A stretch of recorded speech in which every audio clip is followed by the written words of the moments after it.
नमस्कार दोस्तों, स्वागत है आप सभी का एग्जाम कोडर कॉम्पिटिटिव की इस करंट अफेयर की रफ्तार सीरीज में। और देखो आज है 7 अगस्त। तो देखो 7 अगस्त से रिलेटेड जितने भी आपके इंपॉर्टेंट करंट अफेयर से रिलेटेड एमसीक्यू बनने वाले हैं तो हम उन्हें कवर करेंगे। और देखो साथ में हम एक स्टैटिक जीके का अच्छा खासा पोर्शन कवर कर रहे हैं, ठीक है। तो उम्मीद है आप सभी से कि आप क्लास को लास्ट तक वॉच करेंगे। तो चलिए फिर स्टार्ट करते हैं और अब चलते हैं सीधा हम टू द पॉइंट एमसीक्यू में। और देखो ये सारी चीज़ें जो आपकी हाइलाइट्स हैं, ये सारी चीज़ें आप पीडीएफ से रीड कर लेंगे। और देखो इस फाइल को यानी कि जो आपकी क्लास की फाइल है इसे प्राप्त करने के लिए आप टेलीग्राम चैनल जरूर ज्वाइन कर लीजिएगा, ठीक है। तो देखो हाँ, टेलीग्राम चैनल का लिंक बिल्कुल आपके वीडियो के डिस्क्रिप्शन में दिया गया है, ठीक है। तो वहाँ से आप ज्वाइन कर सकते हैं। और अब चलते हैं, देखो पहला क्वेश्चन क्या कह रहा है। वित्त मंत्रालय ने यूपीआई एवं रुपए के कुछ डिजिटल लेन देन पर किस शुल्क को पुनः लागू करने का प्रस्ताव दिया है। तो वह आपका कौन सा मर्चेंट डिस्काउंट रेट है ना, कौन सा मर्चेंट डिस्काउंट रेट। देखो यहाँ पर क्या दिया गया, वित्त मंत्रालय यूपीआई एवं क्या है रुपए के कुछ डिजिटल लेन देन पर मर्चेंट डिस्काउंट रेट दोबारा लागू करने का प्रस्ताव दिया है, ठीक है। अब देखो यहाँ बात कर रहे हैं हम वित्त मंत्रालय की, तो चलो थोड़ा सा वित्त मंत्रालय के बारे में देख लेते हैं, ठीक है। तो देखो वित्त मंत्रालय की स्थापना कब हुई थी। तो इसकी स्थापना की गई थी 29 अक्टूबर और 1946 को। मुख्यालय सभी को पता होगा नॉर्थ ब्लॉक नई दिल्ली में है। और वर्तमान में जो वित्त मंत्री हैं वो कौन है, तो आपकी निर्मला सीतारमण जी हैं। और बजट की प्रस्तुति यानी कि बजट किस दिन पेश किया जाता है, तो 1 फरवरी को। और देखो रेल बजट का विलय यानी कि आम बजट पर रेल बजट का विलय कब किया गया था, तो आपके 2017 से है ना, यानी कि 2017 से रेल बजट और आम बजट दोनों एक साथ पेश करने लग गए हैं, ठीक है। इसके बाद देखो नेक्स्ट है, भारत का पहला पूर्ण बजट 1950 में आया था। और पहला केंद्रीय बजट प्रस्तुत करने वाले कौन थे, तो वो थे आपके आर के षणमुखम चेट्टी। कौन थे, आर के षणमुखम चेट्टी। अब देखो यहाँ बात करते हैं स्वतंत्र भारत की पहली पूर्णकालिक वित्त मंत्री है ना, यानी कि महिला वित्त मंत्री कौन है, तो वह आपकी निर्मला सीतारमण, जो कि 31 जुलाई 2019 से लगातार अभी तक अपने पद पर आसीन है, ठीक है। अब चलते हैं नेक्स्ट क्वेश्चन देखते हैं। तो देखो नेक्स्ट क्वेश्चन है आपका अगस्त 2026 की मौद्रिक नीति में आरबीआई ने रेपो रेट कितने प्रतिशत तक क्या है यथावत यानी कि उसी प्रकार से रखा है बिना चेंजिंग के। तो वो है आपका 5.25% है ना, यानी कि आरबीआई देखो क्या है, भारतीय रिजर्व बैंक ने अगस्त 2026 की मौद्रिक नीति में रेपो रेट को क्या है यथास्थिति पर रखा है, यानी कि 5.25% पर ही रखा है, इसमें कोई चेंजिंग नहीं की है, ठीक है। और अब देखो हम बात करते हैं किसकी, मौद्रिक नीति की। तो कौन बनाता है, तो आपका आरबीआई बनाता है। और आप थोड़ा सा देख लेते हैं आरबीआई को। तो देखो भारतीय रिजर्व बैंक है ना, यानी कि रिजर्व बैंक ऑफ इंडिया, इनकी स्थापना कब हुई थी, तो इसकी स्थापना हुई थी 1 अप्रैल 1935 को। और देखो जो ये 1 अप्रैल वाली डेट है, तो ये क्या है, स्थायी रूप से इसने अपना काम करना ऑफिशियल रूप से शुरू किया था, ठीक है। बात करते हैं मुख्यालय की, तो वर्तमान में कहाँ है, मुंबई महाराष्ट्र में है। और देखो ये किस कानून के तहत बनाया गया था या स्थापित किया गया था, तो reserve bank of India act 1934, ठीक है।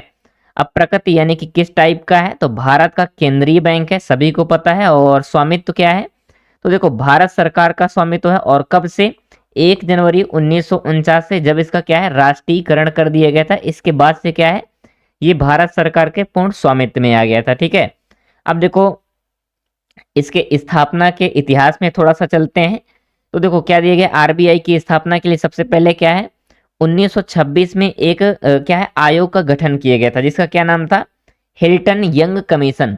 और इसने क्या है एक सिफारिश दी थी कि देखो भारत के लिए एक केंद्रीय बैंक होना चाहिए, ठीक है। और इसी के सिफारिश के आधार पर क्या है फिर आपका आरबीआई गठित किया गया था, यानी कि 1934 में भारतीय रिजर्व बैंक अधिनियम 1934 पारित किया गया। और फिर 1 अप्रैल 1935 से आरबीआई ने अपना ऑफिशियल रूप से काम करना प्रारंभ कर दिया था, ठीक है।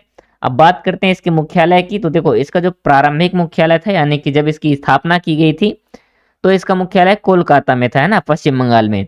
और 1937 1937 में क्या है इसका मुख्यालय महाराष्ट्र मुंबई में स्थानांतरित किया गया था, ठीक है। तो अगर आपसे पूछा जाए कि इसका पूर्व में मुख्यालय क्या था, तो आपका कोलकाता था, ठीक है। अब देखो 1 जनवरी 1949 की यहाँ पर बात हो रही है, तो ये क्या है, इसके राष्ट्रीयकरण की डेट है ना, यानी कि क्या है, जब राष्ट्रीयकरण किया गया इसके बाद ये भारत सरकार के स्वामित्व में आ गया। अब बात करते हैं आरबीआई के आदर्श वाक्य की। तो आदर्श वाक्य क्या है, डेवलपिंग विद स्टेबिलिटी, यानी कि स्थिरता के साथ विकास। ठीक है। और देखो कई बार जो बच्चे लगातार क्लास ले रहे हैं वो ये सारी चीजें अब लर्न करके बैठे होंगे, तो कोई बात नहीं, आप फिर से रिवाइज करते रहिए। अब देखो यहाँ पर दिए गए आरबीआई के प्रतीक चिन्ह के विषय में, तो रॉयल बंगाल टाइगर के साथ पाम ट्री है। ठीक है। और अब बात कर लेते हैं थोड़ा सा वर्तमान गवर्नर की, तो वो है आपके संजय मल्होत्रा जी, जो कि 11 दिसंबर 2024 से हैं और आरबीआई के 26वें गवर्नर हैं। ठीक है। बात करते हैं प्रथम गवर्नर की, तो प्रथम गवर्नर थे आपके ऑसबोर्न स्मिथ। जब यानी कि स्थापना हुई थी तो उस टाइम पर ऑसबोर्न स्मिथ थे। और प्रथम भारतीय गवर्नर कौन थे, तो आपके सीडी देशमुख। और जो सबसे लंबे समय तक काम करने वाले हैं वो है आपके बेनेगल रामाराव, लगभग 7 वर्षों तक कार्य किया है। ठीक है। तो उम्मीद है आप सभी को ये आरबीआई की इंफॉर्मेशन पसंद आई होगी, तो वीडियो को लाइक भी कर दीजिएगा। ठीक है। और चलते हैं आगे, देखते हैं। अब देखो नेक्स्ट क्वेश्चन है आपके उत्तर प्रदेश से, है ना, तो चलिए फिर इसे भी देखते हैं। तो क्या कह रहा है, उत्तर प्रदेश सरकार ने वित्त वर्ष 2026-27 के लिए कितने करोड़ का पूरक बजट पास किया है ना, या पूरक बजट प्रस्तुत किया है। तो देखो वो है आपका 59,019.45 करोड़, है ना, यानी कि इतने का क्या है, एक पूरक बजट पेश किया है। और देखो इसका यूज किस में किया जाएगा, तो आपके विकास परियोजनाओं में आधारभूत संरचनाओं को क्या है, अतिरिक्त वित्तीय सहायता प्रदान करने के लिए विशेष बल दिया गया। ठीक है। अब बात करते हैं थोड़ा सा उत्तर प्रदेश की। तो देखो उत्तर प्रदेश के बारे में वैसे ही अभी पीईटी के एग्जाम होंगे, तो उसके लिए आपका यूपीजी के बहुत जल्द शुरू भी किया जाएगा। ठीक है। तो अभी देख लेते हैं थोड़ा सा हम शॉर्ट में उत्तर प्रदेश के बारे में। तो देखो उत्तर प्रदेश की स्थापना कब की गई थी, ये आपसे क्वेश्चन है। ठीक है। और अब हम बात करते हैं राजकीय चिन्ह। तो देखो एक व्रत में 2 मछलियां और एक धनुष तीर, है ना। नेक्स्ट देखो फैक्ट क्या है, उत्तर प्रदेश का राजकीय चिन्ह कब स्वीकृत किया गया था, तो 1938 से। और इसका राजकीय वृक्ष क्या है, अशोक है। इसका राजकीय पुष्प क्या है, तो पलाश टेसु है। और राजकीय पक्षी क्या है, तो सारस या क्रेन, है ना। और क्या है, राजकीय जो पशु है वो कौन सा है, तो बारहसिंघा है। उत्तर प्रदेश की राजकीय भाषा, तो देखो प्रथम राजकीय भाषा थी हिंदी, जो कि 1947 में क्या है, स्वीकार की गई थी। और इसके बाद देखो द्वितीय राजभाषा कौन सी है, तो वो है आपकी कौन सी, उर्दू, है ना। और ये कब स्वीकार की गई थी, तो ये आपकी 1989 से स्वीकृत की गई थी। ठीक है। बात करते हैं उत्तर प्रदेश के राजकीय खेल की, तो वह आपका हॉकी। और उत्तर प्रदेश की विधान मंडल कैसा है, तो आपका द्विसदनी है ना। और इसके बाद देखते हैं आगे। तो देखो उत्तर प्रदेश में क्या है, विधानसभा की कुल सदस्यों की संख्या कितनी है, तो 404 है। और उत्तर प्रदेश में जो विधान परिषद की सदस्य संख्या वो कितनी है, तो देखो विधान परिषद में है 100। और इसके बाद उत्तर प्रदेश में लोकसभा सीटों की संख्या तो 80 है। और इसके बाद उत्तर प्रदेश में राज्यसभा सीटों की संख्या 31 है। ठीक है। तो उम्मीद है ये जानकारी आपको उत्तर प्रदेश की पहले से पता भी रही होगी, और अगर नहीं भी रही है तो देखो आपने यहाँ से क्लियर किया है। ठीक है। आगे चलते हैं और नेक्स्ट देखते हैं। अब देखो नेक्स्ट क्वेश्चन है आपका, प्रदीप रावत ने अपनी फिल्म कैरियर यानी फिल्मी कैरियर की शुरुआत किस फिल्म से की थी। तो देखो अभी हाल ही में प्रदीप रावत जी का निधन हुआ है। ठीक है।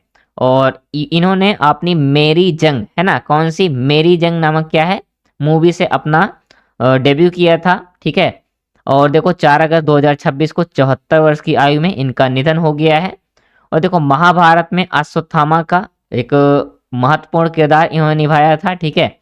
और सरफरोश, लगान जैसी जो मूवियां हैं, जैसे गजनी हो गई, इन सभी में क्या है, दमदार अभिनय के साथ भारतीय सिनेमा में एक विशिष्ट पहचान बनाई थी।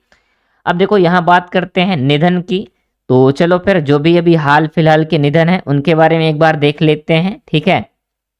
तो देखो अभी देखते हैं हम हाल ही में हुए निधन, है ना, तो इनके बारे में थोड़ा सा देख लेते हैं। तो देखो सबसे पहले एस जानकी, है ना। एस जानकी कौन है, तो देखो इनका 11 जुलाई 2026 को निधन हुआ है, और 88 वर्ष की आयु में। और खास चीज क्या है, तो देखो दक्षिण भारत की क्या है, पार्श्व गायिका है। ठीक है। यानी कि दक्षिण भारत की सिंगर हैं। और देखो नाइटिंगेल ऑफ साउथ इंडिया के नाम से इन्हें जाना जाता था, तो इंपॉर्टेंट है, थोड़ा याद रखिएगा। और नेक्स्ट देखो फिर से इंपॉर्टेंट पर्सनालिटी, तीजन बाई। अब देखो तीजन बाई कौन है, तो ये प्रसिद्ध क्या है, पांडवानी लोक गायिका है, जो कि क्या है छत्तीसगढ़ की पांडवानी शैली को विश्व स्तरीय पहचान दिलाने में इनका महत्वपूर्ण योगदान रहा है। और इनका भी जुलाई 2026 में निधन हुआ है 69 ईयर्स की एज में।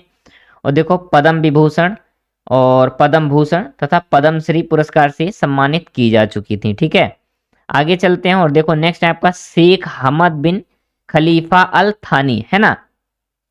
तो ये क्या है, कतर के, यानी कि कतर के क्या है, पूर्व आमिर है, यानी कि फादर ऑफ कतर। ठीक है, इन्हें क्या है कतर के आधुनिक निर्माता के रूप में भी जाना जाता है।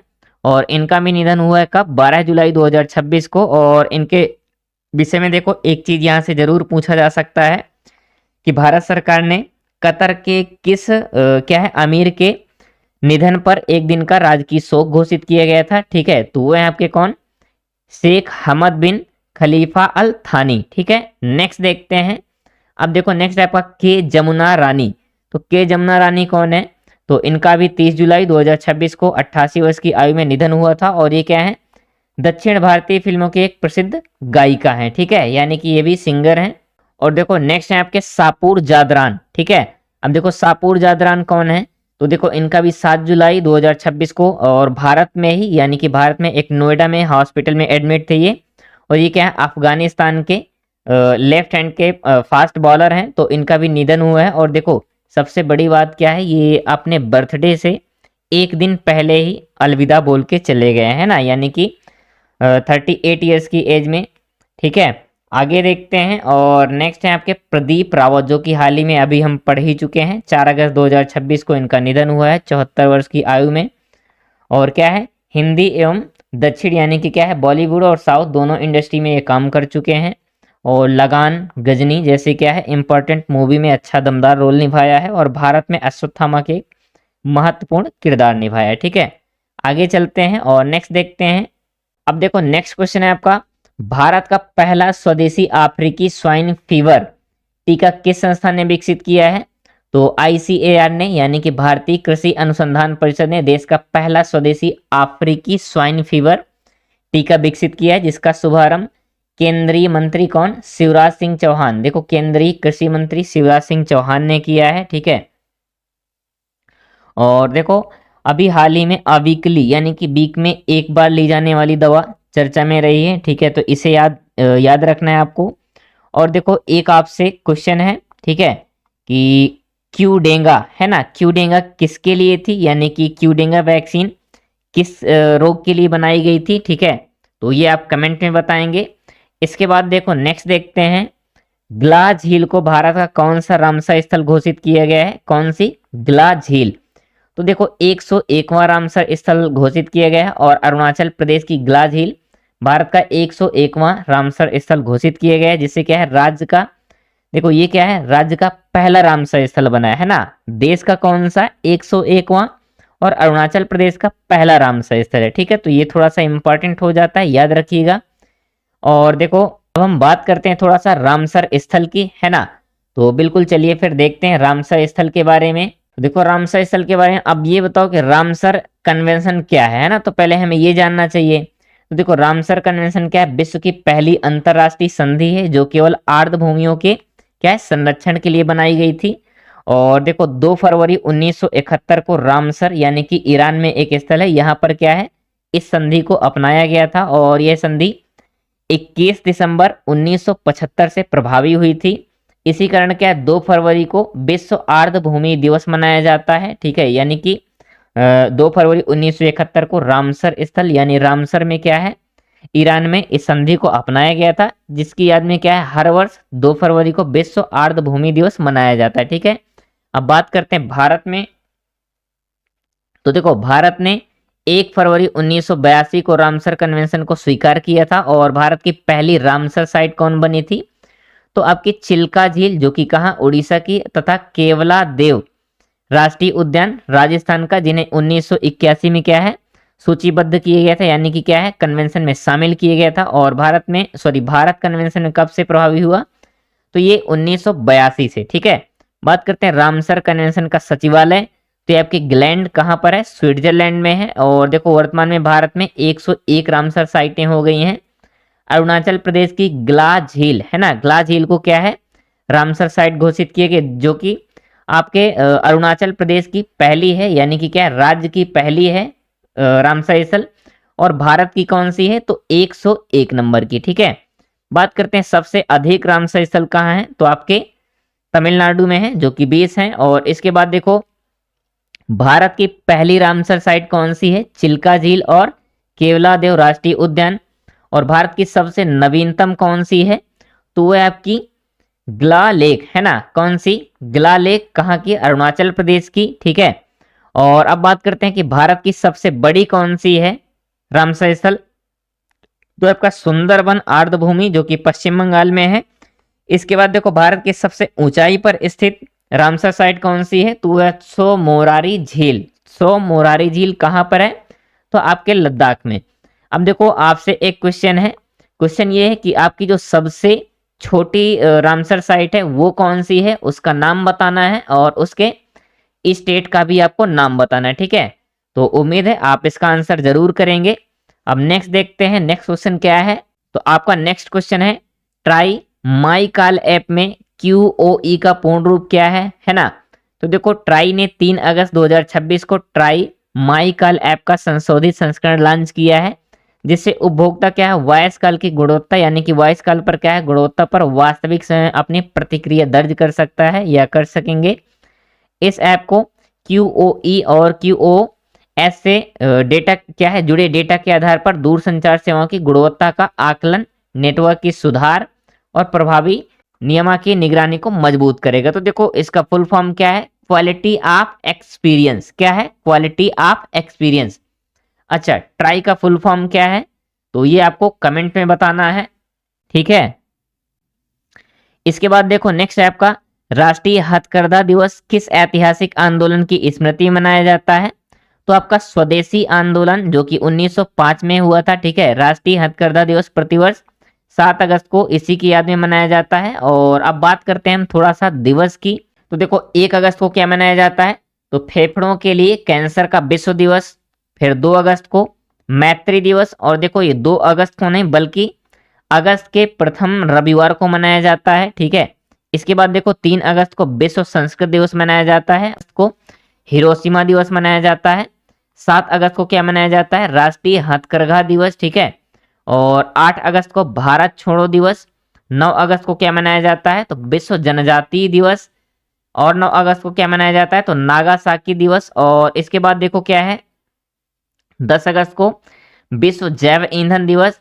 इसके बाद 10 अगस्त को मनाते हैं विश्व शेर दिवस। ठीक है, इसके बाद देखो 12 अगस्त को क्या मनाते हैं, तो अंतरराष्ट्रीय युवा दिवस। और 12 अगस्त को और क्या मनाया जाता है, तो विश्व हाथी दिवस। इसके बाद 15 अगस्त तो भारत का स्वतंत्रता दिवस। 19 अगस्त को विश्व फोटोग्राफी दिवस। और 20 अगस्त को सद्भावना दिवस। ठीक है, इसके बाद 20 अगस्त को और क्या मनाते हैं, तो अक्षय ऊर्जा दिवस। फिर है 29 अगस्त को, तो 29 अगस्त को मनाया जाता है राष्ट्रीय खेल दिवस। तो उम्मीद है आप सभी को ये जो आपके अगस्त के इंपॉर्टेंट डेज हैं क्लियर हो गए होंगे। आगे चलते हैं और अब चलते हैं आपके वन लाइनर क्वेश्चन पर। तो चलिए फिर स्टार्ट करते हैं। और देखो वन लाइनर को थोड़ा हम रैपिड तरीके से करेंगे। तो पहला क्वेश्चन क्या है, राष्ट्रीय हथकरघा दिवस प्रतिवर्ष किस तिथि को मनाया जाता है, तो आपके 7 अगस्त को। इसके बाद देखो ट्राई द्वारा लॉन्च किए गए संशोधित मोबाइल एप्लीकेशन का नाम क्या है, जो वॉइस कॉल यानी कि वॉइस कॉल गुणवत्ता का क्या है, उपभोक्ता पर प्रतिक्रिया एकत्र करता है, तो वह है आपका ट्राई माई कॉल। ठीक है, भारत का 101वां रामसर स्थल घोषित की गई ग्ला झील किस राज्य में स्थित है, तो आपके अरुणाचल प्रदेश में है, और ये अरुणाचल प्रदेश की पहली रामसर साइट है। इसके बाद है भुगतान एवं निपटान प्रणाली अधिनियम 2007 में प्रस्तावित संशोधन के तहत यूपीआई के कुछ लेन देन पर किस शुल्क को पुनः लागू करने का प्रस्ताव है, तो मर्चेंट डिस्काउंट रेट। ठीक है, मर्चेंट डिस्काउंट रेट।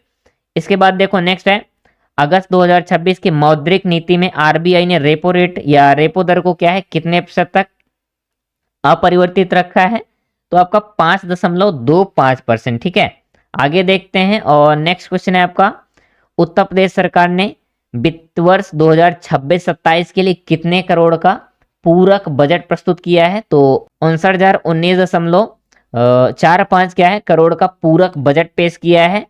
इसके बाद देखो नेक्स्ट है आपका भारत का पहला स्वदेशी अफ्रीकी स्वाइन फीवर टीका किस संस्था ने विकसित किया है? तो भारतीय कृषि अनुसंधान परिषद ने विकसित किया है। नेक्स्ट है आपका अगस्त 2026 में निधन हुए वरिष्ठ अभिनेता प्रदीप रावत ने बी आर चोपड़ा के किस लोकप्रिय धारावाहिक में अश्वत्थामा की भूमिका निभाई थी? तो देखो महाभारत में अश्वत्थामा की भूमिका निभाई थी। और इसके बाद देखो राष्ट्रीय हथकरघा दिवस किस ऐतिहासिक आंदोलन की स्मृति मनाया जाता है? तो आपके स्वदेशी आंदोलन जो कि 1905 में हुआ था। ठीक है, इसके बाद देखो नेक्स्ट है आपका ग्लास हिल को रामसर स्थल घोषित किए जाने के बाद भारत में कुल रामसर स्थलों की संख्या कितनी हो गई है? तो आपकी 101 हो गई है। ठीक है, तो उम्मीद है आप सभी को क्लास पसंद आई होगी। देखो स्टैटिक जीके भी हम कवर कर रहे हैं। ठीक है, तो देखो जिसे इस फाइल को प्राप्त करना हो यानी कि जिसे रिवीजन के लिए फाइल चाहिए तो आप बिल्कुल टेलीग्राम चैनल ज्वाइन कर लीजिएगा और टेलीग्राम का लिंक आपको मिल जाएगा डिस्क्रिप्शन बॉक्स में, तो वहां से आप लिंक पर क्लिक करके टेलीग्राम चैनल ज्वाइन कर सकते हैं। और देखो जिसे इंग्लिश में भी फाइल चाहिए यानी कि कुछ बच्चे होते हैं जो इंग्लिश मीडियम से होते हैं तो उनके लिए भी यहाँ पर सारी व्यवस्थाएं हैं, तो बिल्कुल आप फाइल को देखकर और फाइल से रिवाइज कर सकते हैं। तो मिलते हैं नेक्स्ट क्लास में, तब तक के लिए जुड़े रहें एग्जाम कोडर कॉम्पिटिटिव के साथ। थैंक यू दोस्तों।